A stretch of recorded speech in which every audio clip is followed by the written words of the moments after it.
પાસેથી અગ્રવાલ ફેમિલી દ્વારા મહાકુંભ યાત્રા પ્રયાગરાજની બસ ઉપડી હતી। વડોદરા શહેરમાં ઇસ્કોન મંદિર પાસેથી અગ્રવાલ ફેમિલી અને નિલેશભાઈ અગ્રવાલ દ્વારા મહાકુંભ પ્રયાગરાજ યાત્રા માટેની બસ ઉપાડી હતી। 144 વર્ષ પછી મહાકુંભ યાત્રા આવશે ત્યારે વડોદરાથી અલગ અલગ જગ્યાએથી મહાકુંભ પ્રયાગરાજ જવા માટેની યાત્રા માટે બસોનું આયોજન કરવામાં આવે છે।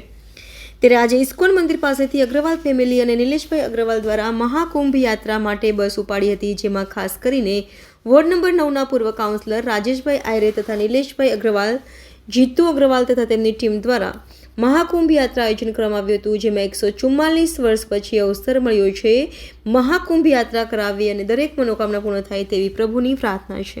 2025 જે 144 વર્ષે આ યોગ બન્યો છે, જે શાહી સ્નાન કરવા માટે બધાને એક શુભ અવસર મળ્યો છે અને દરેકની મનોકામના પૂર્ણ થાય બસ એવી પ્રભુને પ્રાર્થના છે।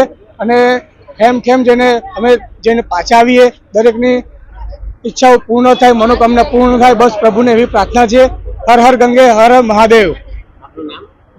જીતુ અગ્રવાલ। હર હર ગંગે હર હર મહાદેવ।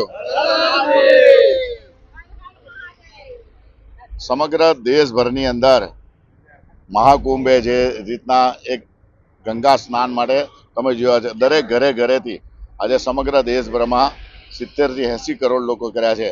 ત્યારે વડોદરા શહેર સંસ્કારી નગરી છે, ધર્મની નગરી છે અને આજે ગોત્રી સ્થિત અમારા મિત્ર એવા નિલેશભાઈ અગ્રવાલ ના સમગ્ર પરિવાર સાથે આજુબાજુના અમારા ગોત્રી વિસ્તારના સર્વ સાથે આજે પ્રયાગરાજ જઈ રહ્યા છે।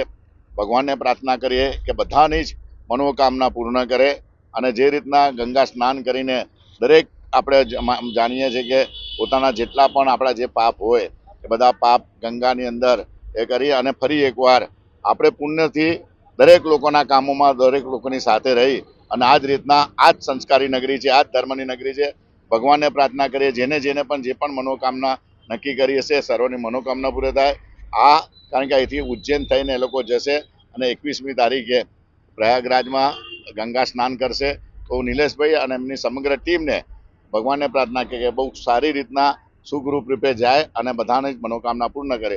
ફરી એકવાર નિલેશભાઈ હમણાં અઠવાડિયા પહેલા પણ આ જ રીતના 2 બસો ભરીને પણ લઈ ગયા હતા, આજે પણ જઈ રહ્યા છે અને દર વખતે અવારનવાર આ રીતની ટૂરો દ્વારા લોકોને ધાર્મિક યાત્રા કરાવે છે। તો આજે અમારા વિસ્તારના સૌ લોકોને આજે અહીંયા જઈ રહ્યા છે, તો સૌ લોકો તમે જોઈ રહ્યા છો કે અમારા જીતુભાઈ અને એમના સમગ્ર અગ્રવાલ પરિવાર પણ જઈ રહ્યા છે। તો એમને ખૂબ ખૂબ શુભેચ્છા।